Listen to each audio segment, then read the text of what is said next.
네, 압도적 뉴스 콘텐츠 3프로 뉴스룸의 권순우입니다. 안녕하십니까, 류종훈입니다. 예, 오늘도 이조 기자가 자리를 비웠습니다. 어제 얘기했나요?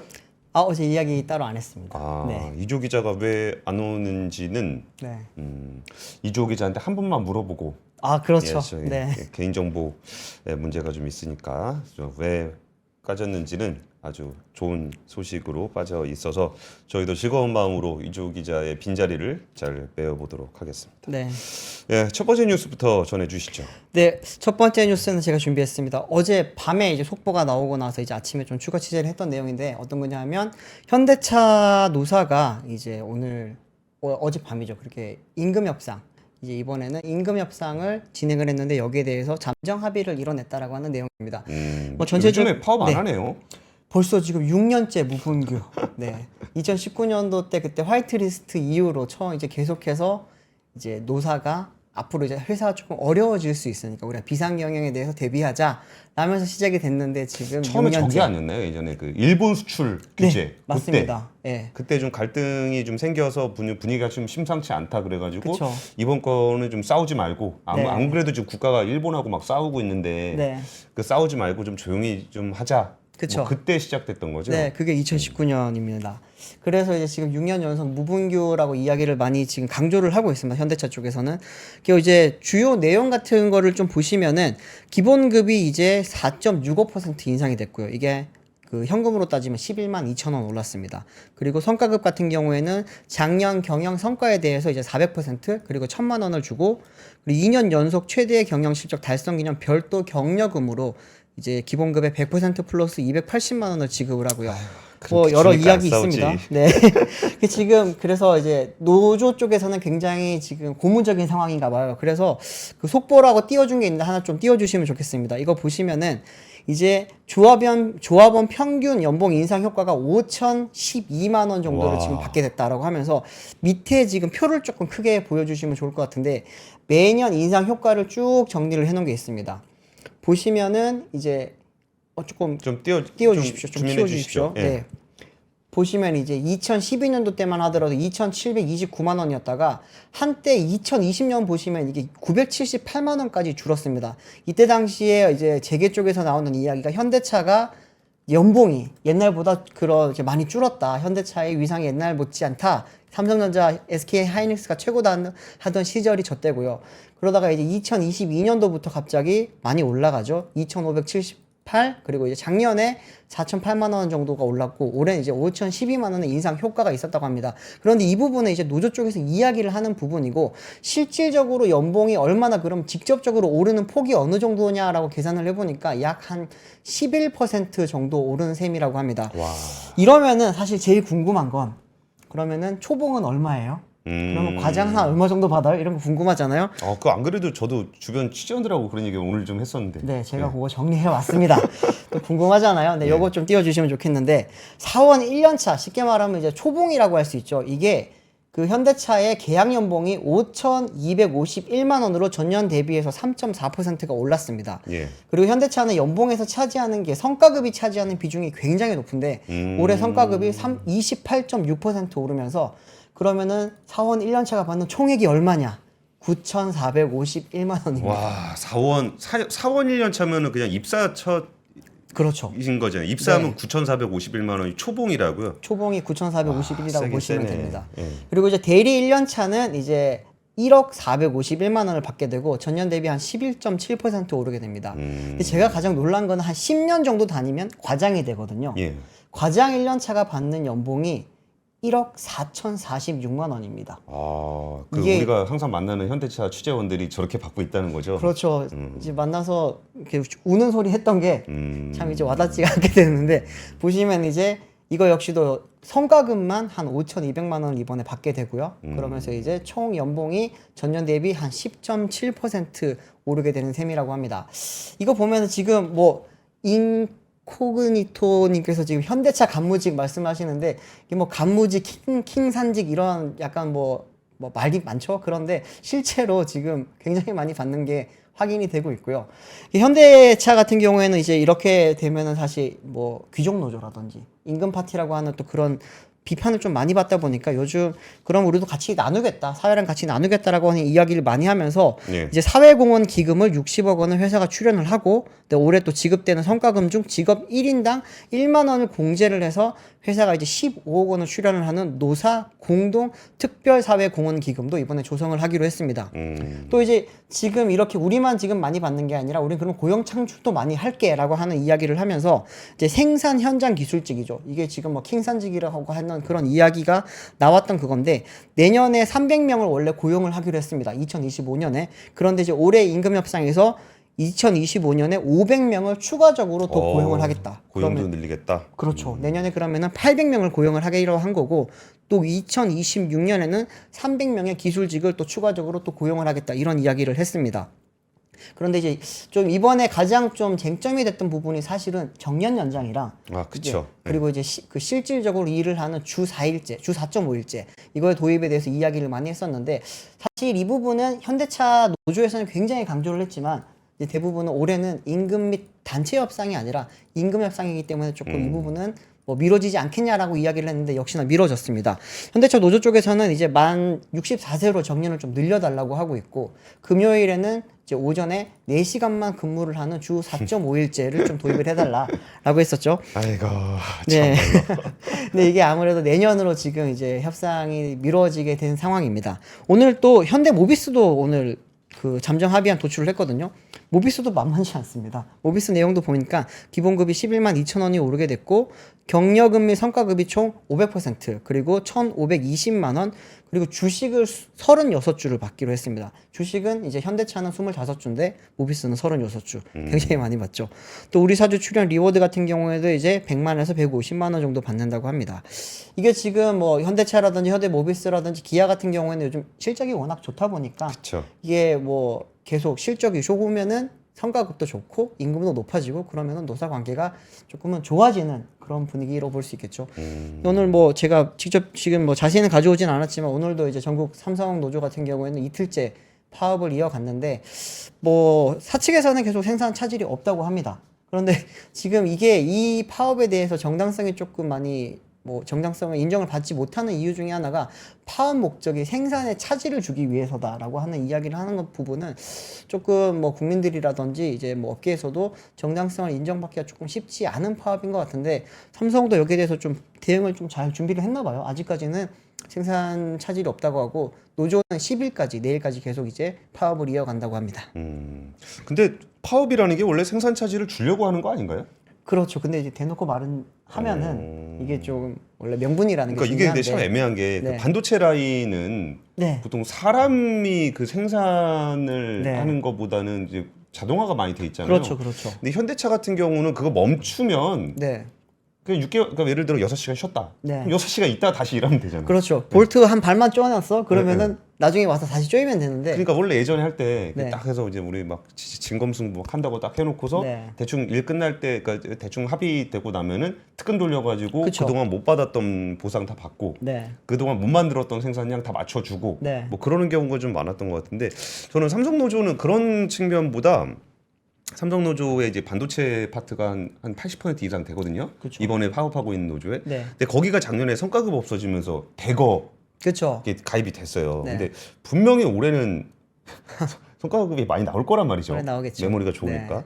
그래서 그런 측면들도 그렇고, 근데 시청자 여러분들도 이제 현대차에 대한 게 안 좋은 그러니까 비판적인 목소리 많이 내주시는데 그렇죠. 부러워서 그러시죠? 저희도 부럽습니다. 저희도 부럽습니다, 진짜. 네. 근데 거기에 워낙 돈을 잘 벌었으니까. 근데 사실 이거를 이렇게 정말 냉정하게 네. 그러니까 부러운 거는 이제 부러운 거고, 그렇죠. 일단 돈 많이 벌어서 직원들 월급 많이 주고 배당도 많이 했습니다. 현대차 기아 합쳐가지고 작년에 현금 배당만 4조 4천억 원어치를 했거든요. 와. 주주들한테도 많이 주고. 네. 그럼 소비자 입장에서는 그럼 비싸게 산 거 아니냐? 그렇게 봤을 때도 네. 사실 우리나라보다 그 마진율로 따지면 네. 해외에서 훨씬 비싸게 팔았더라. 그렇죠. 그 유럽에서 진짜 비싸게 팝니다. 아이오닉 5N 같은 거 1억 줘야 돼요. 그러니까. 네. 그리고 사실 이렇게 비싸게 팔면서 소비자한테 팔 수 있다라는 건 우리가 이제 투자자 관점에서 생각을 해보면 네. 소비자 관점에서는 짜증 나는데 투자자 관점에서 보면은 네. 비싸게 책정할 수에서 팔 수 있다라는 거는 그만큼 브랜드라든지 그런 경쟁력이 있다라는 거거든요. 그렇죠. 네. 그래서 사실 현대차 입장에서는 좀 이렇게 우리 회사의 경쟁력은 좀 높아졌다라고 좀 긍정적으로 평가해 줄 수 있을 것 같고, 네. 그러니까 스트레스 테스트님이 이제 협력사도 좀 챙겨주세요 하는 부분들은 이제 협력사의 어떤 부분을 더 챙기라는 얘기이신지는 이제 구체적으로 뭐 따져봐야 되겠지만, 그렇죠. 당연히 좀 넉넉하게 해줘야죠. 마진 있으면 많이 넉넉하게 해줘야 되고, 네. 이거를 이제 공급망의 그 개념을 구매팀, 구매팀의 개념을 네. 진짜 구매팀 제일 그 적급, 제일 저급, 말단. 아니, 적급 적급? 구매가 네. 네. 그냥 팔 틀어서 효과 이게 단가 맞추는 거. 예, 그쵸. 그거는 진짜 옛날 그런 방식인 거고, 네. 정말 그 구매 루트를 안정적으로 끌고 갈 수 있는 거, 그거 하나. 그리고 협력업체들의 수준을 높이는 거. 그쵸. 그런 것들을 같이 챙기는 게 구매의 역할이거든요. 맞아요. 근데 그냥 가서 그 장부 갖고 오라 그래가지고 너 얼마 벌었으니까 얼마 줄여라. 그런 식의 구매로는 앞으로도의 미래 경쟁력을 확보하기도 좀 어려울 것 같습니다. 네. 그래서 우리가 기업을 바라볼 때 이제 부러운 건 부러운 거고, 그쵸. 네. 그리고 이제 좀 그렇게 돈 잘 벌어가지고 월급도 많이 주고, 네. 배당도 많이 주고, 세금도 많이 내고, 일자리 창출도 많이 하고, 네. 협력업체들도 좀 넉넉하게 동반 성장할 수 있게 하고, 이런 부분들이 좀 이어졌으면 좋겠습니다. 이거 돈 잘 벌고 많이 주니까 안 싸우잖아요. 그쵸. 6년 연속. 네. 그랬으면 좋겠습니다. 그러면 이제 우리나라 얘기를 해볼 건데, 한국은행 얘기를 좀 드려보겠습니다. 네.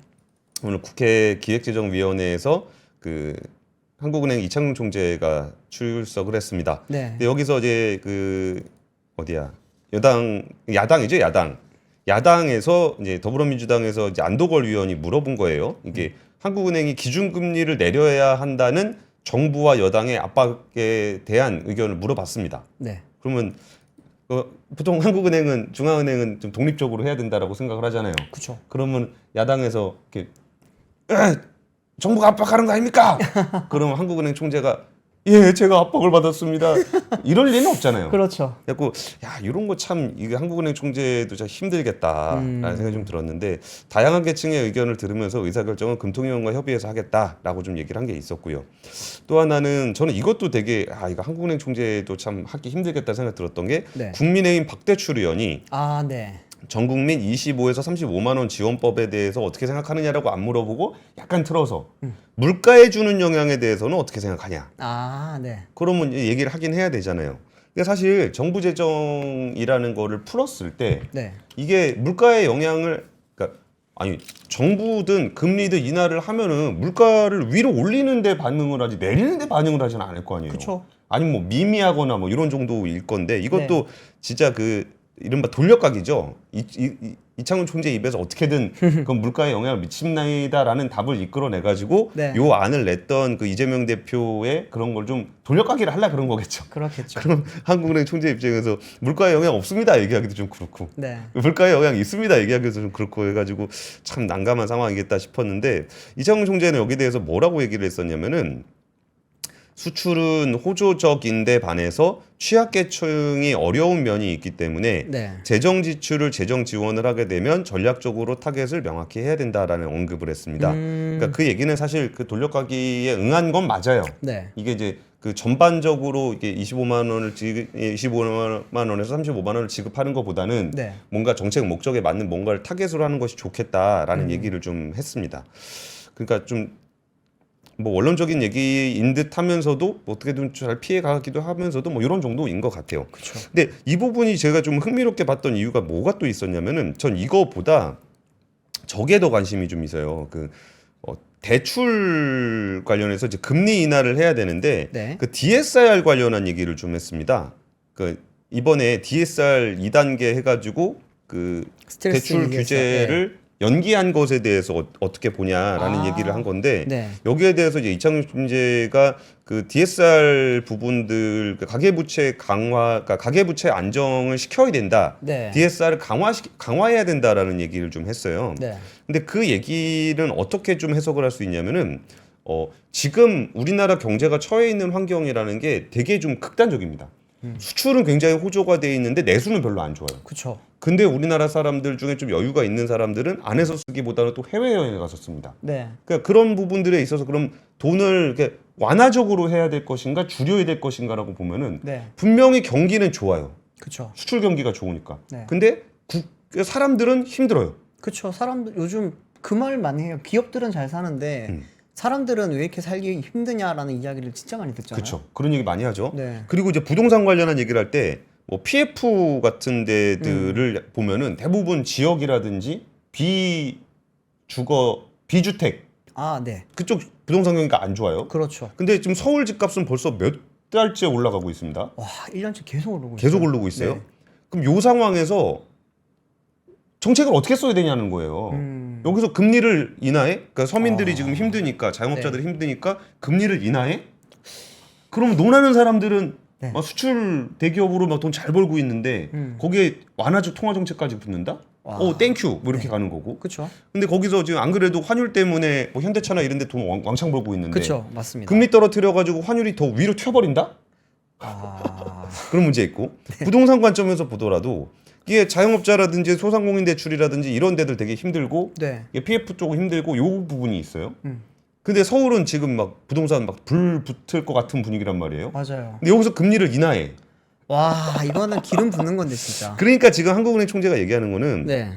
설사 금리 인하가 필요해서 내리더라도 네. 그쪽으로 돈이 흘러가지 않게끔 정부가 정책으로 막아달라는 얘기를 하고 있는 거예요. 네네. 그러니까 이제 DSR 규제라든지 어떤 부동산 그러니까 금융 규제로 여기를 이렇게 막고서 네. 우리가 이제 좀 경기적으로 필요한 상황에 대해서 인하를 하게 되면 그때 돈이 풀려 나가는 부분을 그쪽을 좀 막아달라. 뭐 이런 얘기를 하는 거고 돈을 풀 때는 이렇게 전반적으로 풀었을 때 되는 문제가 아니니까 상황이 다 다르니까 그쵸. 예를 들어서 뭐 소상공인 쪽에다가 할 때 이번에 뭐 25조인가 정부에서 또 푼다 그랬잖아요. 네.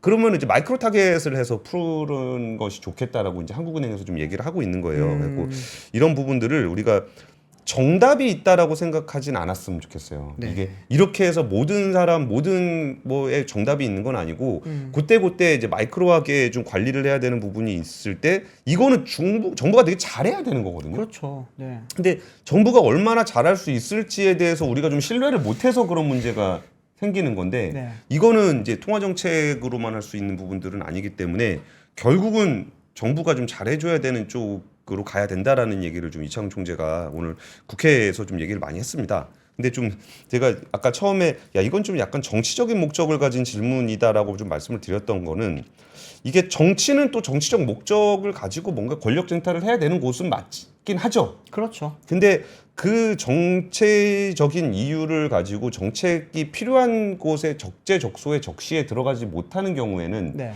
그러면은 아까 이게 통화 정책으로 한 방에 갈 수 없는 상황에서 조금 힘들지 않겠느냐라는 생각도 좀 들었습니다. 네.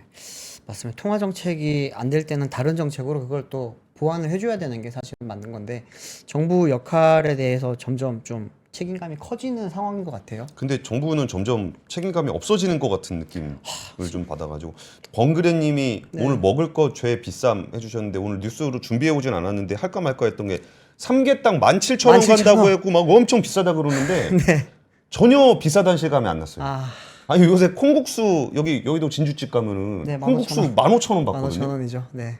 근데 삼계탕이 17,000원? 오 해자인데? 제가 오늘 점심을 삼계탕 먹었거든요. 21,900원이더라고요. 좀 다르네. 여의도는 확실히 물가가 좀 비싼 것 그리고 같습니다. 삼겹살 1인분에 2만 원인데 맞아. 그게 삼계탕 한 그릇이 17,000원이다. 그러면은 약간 또 생각이 달라지는데? 삼겹살 1인분으로 한 명이 못 먹잖아요. 그렇죠. 그러니까 뭐 둘이 가면 3인분은 먹어야 되는데 네. 삼계탕 17,000원이면 해볼 만한 거 아닌가. 예, 다음 뉴스 전해주시죠. 네. 다음 뉴스는 약간 연결이 되는 이야기가 될 수도 있을 것 같은데요. 지금 서울 집값 계속 비싸다 이야기가 나오는데 서울에 비싸면 거래가 잘 안 이루어질 것 같잖아요. 그런데 6월 서울 아파트 거래가 5천 건을 넘었습니다. 이게 어느 정도냐면은 41개월 만에 최대 규모치라고 하고요. 지금 특히나 이제 고가 아파트일수록 점점 더 잘 팔리고 있다라는 되게 아이러니한 지금 상황이 나오고 있는 건데 한번 좀 표를 같이 띄워주시면은 이걸 보면서 말씀을 좀 드릴게요. 일단 오늘 나왔던 거는 국토교통부 실거래가 시스템이랑 서울 부동산 정보광장에서 나온 이제 자료입니다. 서울 아파트 거래 신고 건수가 이제 오늘 5,188건을 기록을 하면서 이제 6월 계약분 신고 기한이 아직까지 좀 남아있는 상황인데도 벌써 5,000건을 넘은 상황입니다. 계약일 기준으로 월간 거래량이 5,000건을 돌파한 거는 이제 2021년 5월 이후 3년 1개월 만에 처음이고 또 2021년 1월 이후 3년 5개월 만에 최대 규모라고 합니다. 지금 제가 보면은 밑에 그래프에 빨간색으로 지금 되어 있는 부분 보이시죠? 빨간색 그래프 줄이 이제 매매 거래량입니다. 보면은 이제 최근에 있었던 2022년도부터 제가 한번 가져와 봤는데 가장 높습니다. 지금 거래 건수가 5,188건입니다. 그리고 이제 위에 그 그래프를 보시면은 이거는 거래 금액입니다. 거래 금액 같은 경우에는 역대 최고치는 아닌데 그래도 역대 거의 최고 수준입니다. 지금 보시면은 이제 아파트 값도 비싸지고 있고 거래량도 늘고 있는 굉장히 좀 아이러니한 상황이라고 볼 수 있습니다. 이게 이제 서울의 아파트 가격이 이렇게 지금 많이 오른 이유는 시중은행의 주택담보금리가 이제 연 3%대로 좀 하락을 한 영향도 크고요. 또 이제 공급 부족 우려 속에서 아파트 전세값이 1년 이상 상승을 했습니다. 지금 59주 연속을 상승을 했고 이제 59주? 네. 내일 모레 이제 있으면 또 한국 부동산에서 나올 건데 제가 알아보니까 60주 연속 거의 뭐 확정적입니다, 지금. 52주가 1년이니까 1년 넘게 오르고 있는 거죠. 그렇죠. 지금 이제 거의 1년하고도 2개월째 지금 계속 상승을 하고 있다고 보시면 되고 또 이제 공사비와 신규 분양가의 오름세가 계속 지속되니까 사람들이 이제 기존 주택 이제 좀 뭐 어떻게 보면 분양가가 이제 안 싼 그런 개념이 있다 보니까 아유 지금 나와 있는 거라도 사야겠다라고 하는 사람들이 지금 많이 몰린 걸로 지금 그런 분석이 나오고 있습니다. 지금 또 이제 기존에는 강남권 아파트들만 많이 올랐잖아요. 네. 그런데 이제 오늘 이제 6월달 거래를 좀 분석을 해보니까 준상급지라고 하는 지역들도 많이 오른 상황입니다. 강동구 같은 경우에도 지금 이제 5월달에 308건 거래가 됐는데 6월달에는 438건, 성동구도 이제 376건, 마포구 276건 이렇게 기존에 많이들 알고 계셨던 강남 상구뿐만 아니라 마용성이라든지 강동구라든지 이런 쪽에서도 이제는 많이 거래량이 늘어나고 있는 상황입니다. 전문가들은 지금 이제 이렇게 많이 늘어나게 된 거에 대해서 아무래도 정부가 이제 스트레스 DSR 2단계에 대해서 지금 적용 시기를 7월 달에서 9월로 약간 2개월 미뤘잖아요. 예. 그럼에도 불구하고 일단은 사람들이 미리 계약을 좀 많이 한 거기 때문에 6월 이후에는 다시 어떻게 될지 조금 지켜봐야 될 거다. 쉽게 말씀을 드리면은 이런 이제 거래량의 상승세 그리고 아파트 가격의 상승세가 계속 이루어질지는 확신을 할 수가 없다라는 거죠. 원래 새로운 정책이나 규제가 딱 도입되기 직전에 원래 피크를 치면서 그 부분 이후에는 도입된 이후에는 원래 조금 가라앉는 그런 경향이 있기 때문에 지금 2개월 연장을 한 게 얼마 안 됐거든요. 그렇기 때문에 미리 지금 계약들을 6월 달에 많이 했을 걸로 지금 전문가들은 그렇게 지금 분석을 하고 있습니다. 예. 그리고 이제 오늘 KB 부동산 데이터 허브를 보면은 이게 KB 선도 아파트 50 지수라고 하는 게 있습니다. 이게 뭐냐면 전국에서 가장 비싼 아파트 50개를 뽑는 거예요. 이 아파트들의 상승률이 서울 전체 아파트 가격 상승률보다 5배가 높았다고 합니다. 5배? 네, 상승률이에요. 뭐냐면 서울 아파트 가격 상승률은 지금 0.12%를 기록을 했습니다. 6월 달에. 그런데 이제 선도 아파트 같은 경우에는 0.63%가 올랐습니다. 그러니까 5배 더 넘게 오른 거죠. 상승률 자체가요. 그러다 보니까 지금 이제 이 말 자체는 뭐냐 하면 잘 팔리는 아파트들 대부분은 비싼 아파트였다라고 좀 보시면 되고 이 아파트들의 상승률이 계속 높아지고 있다라고 보시면 될 것 같습니다. 좀 부동산 뉴스가 요즘 보면은 오른다라는 이야기밖에 없어가지고 조금 저도 전달해 드릴 때마다 조금 기분이 아닙니다. 아주 묘합니다. 지방으로 사실은. 가면 내린다만 있습니다. 네. 그렇습니다. 대구는 지금 아주 미분양 그러니까 무더기입니다, 우리가 지금. 체감하기 참 어려워요. 지금 주식도 지금 2,800선 넘었죠. 그렇죠. 주식 미국도 사상 최고치 계속 네. 경신하고 있죠. 부동산 값 지금 52주 넘게 네. 1년 넘게 오르고 있죠. 그리고 이제 물가도 이렇게 오르고 있고 이게 전반적으로 지금 경제가 약간 확장되고 있는데 이게 내 주머니가 가벼우니까 그러니까요. 체감이 좀 잘 안 되고 있습니다. 그래서 제가 돈 버는 법 하나 알려드리겠습니다. 네. 아니구나. 내가 볼 수 있는 건 아니구나. 아, 우리나라 기업들의 고질적인 문제인데 여전히 개선이 안 되고 있습니다. 효성그룹의 조현상 부회장이 회사가 가져야 될 개혁 기회를 가져갔다. 경제개혁연대가 공정위에 그 조사를 요청을 했습니다. 네. 이 내용이 뭐냐면은 그 더클래스 효성이라는 회사가 있어요. 네. 그 여기가 그 조 부회장의 가족이 지난 22년에 2차 전지 소재 기업 우전 GNF를 인수한 경위를 조사해 달라라고 좀 얘기를 하고 있습니다. 이게 어떻게 되는 거예요? 더클래스 효성은 뭐 하는 회사냐면 이름만 보더라도 멋있잖아요. 더클래스. 더클래스. 예. 네. 수입차. 네. 수입차를 이제 수입해서 파는 그런 회사입니다. 벤츠죠. 네. 벤츠를 파는 회사죠. 네. 근데 우전 GNF는 어떤 일을 하는 회사냐면은 황산니켈을 생산하는 업체입니다. 그러니까 황산니켈이라 그러면 이제 니켈이 네. 이제 황이랑 붙여놓는 있는 형태예요. 네. 나중에 황 띄어내면 이제 니켈이 되는 건데, 그러니까 2차 전지 소재 회사입니다. 그러니까 요게 조금 회사가 2차 전지 2022년이니까 네. 그때 한참 2차 전지 잘 될 때였었거든요. 그때 이 회사를 좀 인수를 했습니다. 그 더 클래스 효성의 최대 주주는 ASC라는 회사인데, ASC는 조현상 부회장이 100%를 보유하고 있는 그런 회사입니다. 네. 그러니까 이제 그냥 뭐 조현상 부회장 회사라고 생각하시면 돼요. 그렇네요. 근데 요거를 이게 아무래도 이제 메탈 2차 전지 소재라 그러면은 뭐 효성 첨단 소재라든지 요런 데가 하면 더 시너지가 나지 않겠냐. 그쵸. 라는 거예요. 보통 화학 계열사들이 2차 전지 소재를 많이 하니까 그런 건데, 네. 굳이 그거를 그 조현상 부회장의 개인 회사에 가까운 그 회사를 굳이 거기를 사게끔 했어야 되느냐라는 얘기를 좀 하고 있는 겁니다. 네. 그러니까 이런 거예요. 이렇게 회사가 이게 있으면은 딱 봐서 저거 돈이 되겠다 싶어. 네. 그러면은 회사가 투자를 하는 게 아니라 네. 그 개인이 투자를 하는 겁니다. 개인 지분 넣고 아니면 예. 개인 지분이 회사가 사고. 네. 근데 진짜 나쁜 경우에는 잘 안 되면 다시 돌려주는 경우도 있어요. 네. 그러니까 그 정도까지 된 건 아닌데, 이거를 이제 경제개혁연대는 회사 기회 유용이 좀 의심된다라고 좀 얘기를 하고 있는 거예요. 네. 그러고서 이제 뭐 그 효성그룹 같은 경우, 효성그룹은 HS 효성이죠. 여기 그 경제개혁연대에 대해서 이게 뭐 효성첨단 소재와 지주회사 사업 분야와 무관한 새로운 사업 분야다. 공정거래법이 규율하는 회사의 사업과 밀접한 관련성이 있는 사업계에 해당하지 않는다라고 좀 얘기를 하고 있습니다. 뭐 그러니까 황산니켈은 뭐 메탈 사업이니까 첨단 소재는 화학이고 이게 다르지 않냐라고 얘기를 하고 있는 건데, 네. 그러니까 이게 불법인지 아닌지는 뭐 조사해봐야 아는 거겠지만, 네. 불법 아닐 수도 있어요. 불법 아닐 수는 있는데, 네. 그러니까 좀 그런 의심 받을 만한 거리는 좀 안 했으면 좋겠는 거예요. 그렇죠.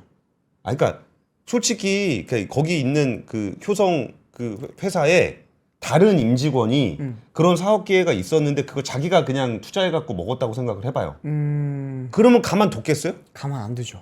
그렇게 생각을 한번 해보라는 거예요. 그러니까 이게 진짜 회사의 그 일감을 유용한 건지 아닌 것인지를 법적으로 따질 문제가 아니라, 네. 그러니까 주주와 이제 임직원의 입장에서 보자고요. 그러니까 자기 회사의 다른 임원이 그 짓거리 했다라고 그러면은 가만 뒀겠냐고. 난리 났겠죠 그러면. 그러니까 네. 그런 정도로 한번 보라는 거예요. 주주들에 대해서 진짜 신의성실하게 자기가 의사결정을 하고 있는지. 그래가지고 이번에 경제개혁연대가 회사 기회 유용 의심 사례를 좀 공개를 좀 했습니다. 표 한번 같이 보시면은 그중에 이거 다 설명드릴 것도 하긴 좀 어렵고, 표 띄워주세요. 표 한번 띄워드리면은 여기서 저것만 하나 말씀드릴게요.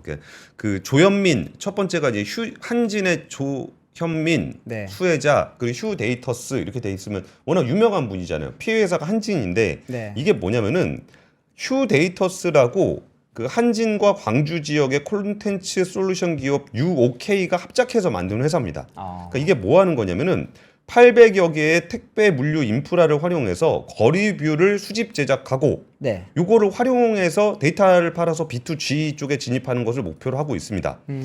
자본금이 설립이 13억 원으로 시작해서 26억 원으로 자본금이 늘어났는데, 네. 휴데이터의 1대 주주는 한진입니다. 네. 그리고 2대 주주는 파트너사인 UOK예요. 네. 그러니까 이제 한진하고 UOK가 합작해서 만든 회사죠. 네. 근데 여기에 자녀 지분 11%를 조현민 사장이 가지고 있는 거예요. 그리고서 이거를 증자를 하게 되면 주주들이 계속 참여를 해야 되잖아요. 그렇죠. 근데 어느 정도 증자를 하다가 나중에는 한진에서 그냥 대여금으로 대여를 해줬습니다. 그러니까 증자를 하게 되면은 조현민 사장도 돈을 내야 될 거 아니에요. 그렇죠. 그렇게 안 하고 네. 한진이 그냥 거기다가 돈을 준 거예요. 대여를 해준 거예요. 그러니까 네. 이런 부분들이, 야, 이거 출자금을 만약에 증자를 했을 때 참여 안 하면 지분율이 떨어지잖아요. 그렇죠. 그러니까 야, 돈 내기 싫었나 보다 이렇게 보는 거죠. 그리고서 이게 만약에 이렇게 그 물류 데이터를 활용해 가지고 그 데이터를 얻어 가지고 그 회사가 점점 성장을 하게 되면은, 네. 그럼 누가 돈을 버냐는 거예요. 그러니까 회사가 투자를 하고 거기에 사업을 제휴를 해줘 갖고 번 돈을 결국은 이제 조현민 사장이 버는 건데, 이걸 그렇게 얘기할 수도 있죠. 대주주의 그 책임 경영의 일환이다. 아 책임명령 필살기가 나오네. 나도 개인 돈 태워가지고 하는 거니까 네. 열심히 살려보겠다고 한 거다라고 할 수는 하는 건데, 네. 그러니까 이렇게 의심받는 사례가 되면은 그냥 안 하는 게 낫다는 거예요. 그런 책임 경영은 안 하셔도 돼요. 그렇죠. 그렇게까지 책임질 필요 없습니다. 네, 그렇게까지 개인 책임 지실 필요가 없어요. 네. 그러니까 이런 부분들을 언제까지 지켜봐야 될 것인가. 그러니까요. 그런 거 보면은 오늘 그 플랭클린 템플턴 굉장히 큰 뭐죠? 자산운용사. 네. 거기가 우리나라 밸류업에 대해서 좀 평가를 했어요. 아 네네. 거기서 평가를 하면서 했던 얘기가 그러니까 코리아 디스카운트의 대처학이라는 제목의 보고서를 오늘 발표를 했는데 네. 뭐 플랭클린 템플턴은 75년 이상 된 굉장히 큰 운용사입니다. 1조 6천억 달러 운용하는 회사인데 네. 긍정적으로 평가를 했어요. 네. 그러니까 신흥국 기업들 중에 가장 낮은 밸류에이션으로 거래되고 있다. 업사이드가 많이 있다라고 얘기를 하면서 네. 이게 이제 취약한 거버넌스와 소액 주주 권리에 대해서 무관심에서 비롯됐다라고 얘기하면서 뭔 얘기를 했냐면은 그 최펄 그러니까 가족 순환 출자와 가족 지배를 특징으로 하는 최펄 구조도 네. CHABOL 영어로 재벌 재벌. 아 재벌이라는 단어가 영어에는 없나 보네요. 설명이 안 돼요. 아. 그냥 이거는 그냥 한국에 있는 이상한 제도라 네네. 그냥 제도도 아니지 이상한 관행이라 그냥 재벌 그 최벌 되는. 최펄 네. 구조도 밸류에이션에 부담을 주는 요인이다. 오너에 종속된 경영진의 경영 불확실성으로 투자자들은 기업의 공정 가치에 할인에 적용할 수밖에 없다라는 얘기를 좀 하고 있습니다. 네. 그래서 이런 부분들과 그리고 이제 세제에 대한 부분, 세제 개혁이 좀 부족한 부분들이 디스카운트 요인으로 되고 있다. 네네. 그래서 이런 것들이 밸류업 정책은 올바른 방향으로 가는 첫걸음이 될 것이라고 보지만 네. 이게 구체적인 성과로 나타나려면 시간이 좀 걸릴 것이다라고 좀 의견을 냈습니다. 네. 지금 댓글에서 땅콩 말씀하셨는데 땅콩 아니에요. 땅콩은 조현아고요. 첫째, 네. 여기는 지금 물컵 던졌던 그 이제 조현민. 조현민입니다. 네. 네. 셋째, 네. 그렇죠. 두 분 다 키가 엄청 큽니다. 네, 그리고 이제 어르신 이렇게 차에 붙여가지고 끌고 다녔던 사람은 둘째, 원태? 네, 조원태 회장. 네, 조원태 회장이죠. 네. 다음 뉴스는 요즘 계속 이제 슬슬 그 검사가 아니죠. 지금 이제 조사 결과가 이제 좀 조만간 나올 것 같은 사건인데 이제 얼마 전에 역삼역이 아니면 죄송합니다. 시청역 앞에서 역주행이 있었던 그 사고에 대해서 이제 관련해서 지금 국가수에서 EDR 데이터라든지 여러 가지 지금 분석을 하고 있는 와중에 블랙박스 이야기가 좀 많이 나오고 있지 않습니까? 그러면서 지금 다시 나오는 이야기가 뭐냐면 페달 블랙박스 설치가 필요할 것 같다라고 하는 그런 이야기가 국회라든지 여러 곳에서 나오고 있었습니다. 그런 와중에 이제 오늘 정부가 이제 차량 급발진이나 페달 오조작에 대해서 이제 완벽하게 좀 분명하게 가리기 위해서 CCBB를 가리기 위해서 그러면은 페달 블랙박스를 한번 완성차 업체 차원에서 장착을 해서 출고를 하는 건 어떻겠냐라고 하는 공고안을 오늘 이제 발표를 했습니다. 그 나라에서 돈 내주는 건가요? 나라에서 돈 아직까지 따로 내주지는 않습니다. 이게 의무화는 아니고요. 권고안입니다. 사실 이 부분 같은 경우는 작년 10월 달에 한번 공고를 한 적이 있었어요. 그때 이제 도연이법이라든지 여러 가지 급발진 의혹 사고가 계속 많이 나오다 보니까 거기에 대해서 이제 그러면은 사람들이 페달을 밟았는지 안 밟았는지에 대해서 그 부분을 찍은 영상이 있으면 명확하지 않겠냐라고 하는 그런 이제 의견들이 많이 나왔고 이제 국회 쪽에서도 그러면 이걸 한번 추진을 해봅시다라고 하면서 그때 당시 이제 국민의힘의 이현승 의원이 이제 지금 자동차 제작 판매자가 의무적으로 신차에 페달 블랙박스를 설치하는 그런 이제 의무화하는 방안을 한번 개정안을 발표를 하긴 했습니다. 근데 이걸 만약에 어기게 되면 3년 이하 징역 또는 3천만 원 이하 벌금에 처하도록 하는 개정안이긴 한데 이거는 아직까지 국회 통과를 못했고요. 그리고 이제 오늘 이야기를 한 국토부에서도 의무화가 아니라 한번 완성차 업체 쪽에서 설치를 해보십시오라고 하는 권고안입니다. 근데 이제 완성차 업체 쪽에서는 지금 이게 뭐 EDR 자체만으로도 사고 원인을 좀 분석할 수 있고 또 만약에 페달 블랙박스 설치하게 되면은 EDR이 뭐죠? EDR이 이제 사고 기록 장치입니다. 만약에 사고가 빵 나잖아요. 그러면은 그 전후 5초간의 지금 차량의 상태에 대해서 정확하게 기록이 되는 그런 장치를 말을 하는 건데 거기 보면 이제 브레이크를 밟았는지 엑셀을 밟았는지 엔진에 이상이 있었는지 이런 부분이 이제 기록이 되는 그런 장치이긴 합니다. 근데 이거에 대해서 지금 이것만으로 사고 분석이 가능하다라고 하는 이야기가 지금 했었고요. 또 하나는 이제 블랙박스 설치를 하게 되면은 뭐 설계 변경도 해야 되고 차량 가격도 올라갈 수 있으니까 국민들한테 부담이 될 수 있다, 이런 이야기를 많이 했는데, 지금 국토부 쪽에서는 그러면 일단 한번 장착을 해보는 게 어떻겠냐라고 권고를 한 상황이고요. 이러면서 이제 지금 뭐죠? 그 애프터마켓이죠. 이제 그 시장에서는 지금 페달 블랙박스가 약간 뭐 공급난이 있다라고 하는 이야기도 좀 나오고 있습니다. 그런데 이게 많은 분들이 이제 급발진이냐 오조작이냐라고 할 때 그러면은 확실하게 이게 좀 증거가 될 수 있지 않겠냐라고 하면서 이 부분을 어떻게 보면은 완성차를 믿지 못하는 그런 의견들이 많았잖아요. 예. 그런데 최근에 이제 교통안전공단이 이제 최근 좀 이제 해외에서 발표했던 자료가 있었는데, 여기 그 자료가 어떤 거였냐면은 작년에 발생했던 택시 운전기사 전기 택시를 운전했던 기사가 이제 페달 블랙박스에 내가 이제 분명히 그 브레이크를 밟은 영상이 있을 거다라고 하면서 이제 급발진 의혹 사고에 대해서 맡겼던 거죠. 그런데 그거를 분석한 걸 보니까 실제로는 브레이크가 아니라 엑셀을 6번 정도 밟았던 그런 내용이 있었습니다. 자료 한번 보여주시면은 이제 이게 TS라는 것이 그 교통안전공단이라고 하는 곳이고, 여기서 이제 발표한 내용인데, 여기 그림이 지금 프레스 이게 1, 2, 이번 3, 사건. 4 이번 사건 아닙니다. 이번 사건 아니고, 예, 이거 같은 경우는 작년에 이제 11월 달에 발생했던 이제 65세의 운전기사가 운전을 했던 이제 택시 운전 그 당시에 급발진이라고 주장했던 사고입니다. 보시면 6차례를 밟았어요. 자기는 6차례 브레이크를 밟았다고 했는데, 페달 블랙박스 영상을 확인을 해보니까 실제로는 엑셀을 6번 밟았던 걸로 나왔습니다. 그러다 보니까 이제 전문가들은 그러면은 이게 실제로 설치를 했을 때 과연 운전자에게 유리한 그런 결과가 나올 거냐, 그거는 아닐 수도 있다라고 하면서, 어쩌면은 운전자의 그런 실수, 오조작에 대해서 명확한 증거가 될 수 있으니까 그럼 이 부분을 한번 도입해보는 것도 뭐 소비자한테 맡기는 거죠. 의무화를 하는 게 아니라 장착을 할지 말지를 소비자한테 맡기면서 한번 도입을 해보는 것도 나쁘지 않을 수 있다라고 하는 지금 의견이 많이 나오고 있는 상황입니다. 대부분의 경우 소비자한테 불리하게 나오는데, 네. 소비자에게 불리하게 나오는 증거를 입증하기 위해서 네. 소비자가 돈을 내고서 그걸 입증해라. 네. 지금 그 얘기인 거잖아요. 그렇죠. 그러니까 지금 그 댓글 보면서도 이게 내용을 좀 냉정하게 좀 보셔야 되는 게, 네. 이게 EDR 있고 이게 결국 눈으로 볼 수 있는 거를 해놓으면은 뭐 나중에 급발진인 거를 숨기기 위해서 뭐 그런 거다? 그게 네. 오히려 진짜 현실은 반대예요. 이거 얘기하면은 좀 욕먹을 수도 있는 거 아는데, 맞습니다. 네. 실제로 급발진으로 입증되지 않는 경우가 많기 때문에 이거 입증하려고 그거 달아놓는 거 네. 소비자한테 오히려 더 불리할 가능성이 훨씬 높아요. 확률적으로 보면. 네, 실제로 제가 이거 경찰 쪽에 취재를 하면서 들은 이야기 중에 하나가 페달 블랙박스 단분이 있었거든요. 네. 근데 이제 사고가 났어요. 그러다 보니까 이제 여기에 대해서 분석을 하고 페달 블랙박스 영상을 주세요라고 했는데, 페달 블랙박스 영상이 안 찍혔다라고 이야기를 했다고 하더라고요. 그러다 보니까 이거는 지금 뭐 명확한 증거 자료가 없어서 당시에 경찰 입장에서도 말은 못 하는데, 그러면 이게 실제로 운전자한테 불리한 영상이 찍혔을 때는 그때는 그들이 어떻게 대처를 하겠느냐라고 하는 이야기를 많이 했었죠. 그래서 그거는 좀 괜찮은 것 같아요. 저도 뭐 보다가 네.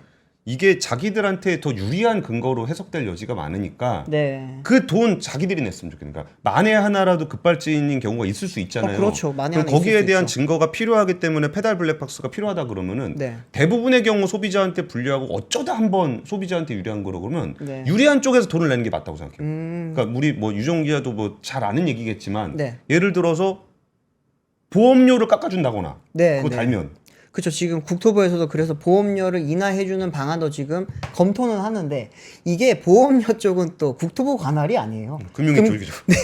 그쪽에서 또 관할을 해야 되기 때문에 이건 또 이제 부처 간 또 업무에 또 이렇게 좀 이야기가 나눠져야 되는 부분이다 보니까 국토부 마음대로 못 합니다. 근데 국토부는 일단 그 부분도 한번 권고를 이제 검토를 해보는 방안까지 포함을 해서 권고안을 냈던 거고요.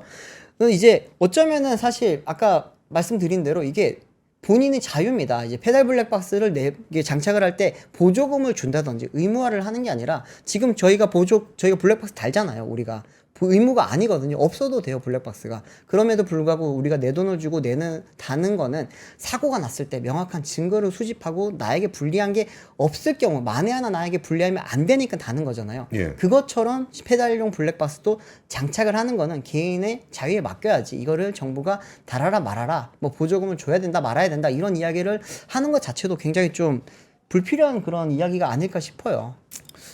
그렇습니다. 네. 이게 페달 블랙박스는 뭐 그 진짜 너무 감정적으로만 볼 문제는 아니에요. 이러다가 네. 소비자들 잘못하면 괜히 돈만 더 내고 그렇죠. 오히려 뭐 자기한테 불리한 증거만 만들어내면서 네. 내 돈은 다 내고 그러면 그거 업자들만 다 해먹고 뭐 그럴 수도 있기 때문에 네, 좀 맞습니다. 이 문제는 조금은 냉정하게 볼 필요가 있는 것 같습니다. 네, 오늘 박근영 부장님이 조금 늦으시나 보네요. 그래서 조금 뉴스를 길게 가져가겠습니다. 앞으로 상장회사 임원과 주요 주주들이 즉 내부자가 주식회사의 주식을 대규모로 거래할 경우에는 30일 전에 매매 계획을 공시해야 합니다. 네. 굉장히 오랫동안 했던 얘기인데 드디어입니다. 진짜. 오는 24일부터 시행이 됩니다. 이 얘기는 뭐냐면은 대주주가 주식 팔려고 그러면은 미리 공시하라는 얘기예요. 네. 저는 이거 굉장히 필요하다고 봅니다. 권 기자님 많이 좀 강조를 하셨던 부분이죠. 그러니까 일론 머스크 맨날 얘기했잖아요. 나 주식 팔 거야. 네네. 그 얘기하면서 팔았잖아요. 그렇죠. 이게 왜 그러냐면 두 가지 이유가 있는데 하나는 대주주는 내부자 정보를 가지고 있을 가능성이 굉장히 높습니다. 그렇죠. 그렇기 때문에 대주주의 매도는 뭔가 시장의 시그널이 되는데 우리는 저희 사람이 왜 팔았는지 모르잖아요. 그렇죠. 그러니까 그 정도의 좀 불이익 내가 네. 판다 그래서 주가 떨어지면 어떡하냐. 그럼 그 정도 불이익은 좀 감수를 하셔야 될 것 같고 네. 이게 발행 주식의 1% 이상 또는 50억 원 이상 거래거든요. 그러니까 작은 규모는 어지간하면 걸리지도 않아요. 네. 그러니까 그렇게 큰 규모로 팔아야 되는 경우에는 미리 좀 내가 왜 판다라는 얘기하는 것도 좀 필요한 거고요. 여기서 또 하나는 그 파는 사람 자신을 보호하고 싶어서도 라도 해야 됩니다. 네. 그러니까 내가 이거 내부자 정보 해가지고 돈 불공정 거래하려고 파는 거 아니에요. 라는 거를 어떻게 입증할 수 있겠어요? 그러니까 이미 팔아놓고서 근데 나중에 악재가 나왔어. 네. 그러면 그거를 너 알고 파는 거 아니야라고 했을 때 몰랐는데요? 이거 안 먹힌다는 거죠. 그렇죠. 그러니까 이게 원래 미국에서는 그 사전 공시, 그러니까 미리 내가 판다라는 거를 미리 얘기했던 거 이유는 그 사람이 원래 자율적으로 했었습니다. 네. 왜냐하면 팔고 나면 무조건 조사받아야 되거든요. 네네. 그러니까 나 진짜 미국의 정보 이용하려고 파는 거 아니에요라고 해서 먼저 보내는 겁니다. 그렇게 했던 건데 우리나라는 이제 의무 공시가 돼 있고요. 그래서 그 뭐 30일 뒤까지, 그러니까 30일 기준 한번 같이 보시면은 기준일월을 보시면은 표 좀 띄워 주십시오. 표를 보시면은 내가 팔 날 디데이 중간에 보면 디데이가 있죠.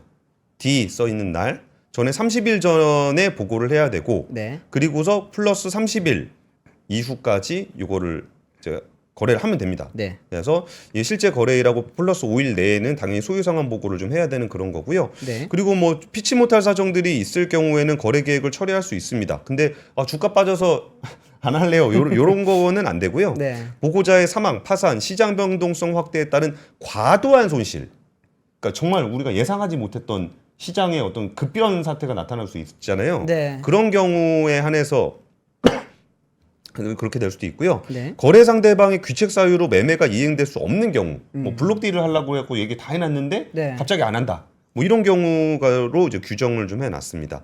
그래서 이 부분들은 우리나라 그 미공개 정보 이용에 대한 신뢰가 굉장히 낮은 시장이잖아요. 그렇죠. 그래서 이런 부분들을 좀 개인 투자자들을 보호하는 측면에서도 좀 필요한 정책이 아닐까 싶습니다. 네.